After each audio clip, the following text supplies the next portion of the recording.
लोधरा से तल्लक रखने वाली टिकटॉकर दानिया शाह आमिर लियाकत से तलाक लेने के लिए बहावलपुर अदालत पहुंच गईं। आमिर लियाकत हुसैन की तीसरी बीवी ने तलाक के लिए अदालत का दरवाजा खटखटा दिया। दानिया बीबी ने तनसीख, निकाह, हक महर और नान नुफ्का का दावा दायर कर दिया। तफसीलात के मुताबिक डॉक्टर आमिर लियाकत हुसैन की तीसरी बीवी तलाक लेने अदालत पहुंच गई। अदालत ने डॉक्टर आमिर लियाकत हुसैन को 7 जून के लिए नोटिस जारी कर दिए।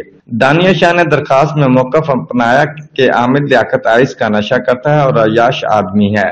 आमिर लियाकत नशा आवर होकर आए रोज तशद्दुद का निशाना बनाता है। अदालत से इस्तदा है कि आमिर लियाकत हुसैन से तनसीख निकाह की डिग्री जारी करे। हक महर की मद में 11 करोड़ रुपए घर और जेवरात अदा करने का हुक्म दे। अदालत 1 लाख रुपए खर्चा नान नुफ्का मुकर्रर करे। आमिर लियाकत की तीसरी बीवी दानिया शाह का कहना था कि आमिर लियाकत हुसैन जैसे देखता है वैसे बिल्कुल नहीं है। शादी के 4 माह किसी अजियत से कम नहीं थे। नशा करके आए रोज तशद्दुद करता था, छोटे से कमरे में रखता था। आमिर लियाकत हुसैन मुझे और मेरे वालिदैन को संगीन नतायज की धमकियां दे रहा है। वजीर आला पंजाब हमजा शहबाज मुझे और मेरे अहले खाना को तहफ़्फ़ुज़ फराहम करें।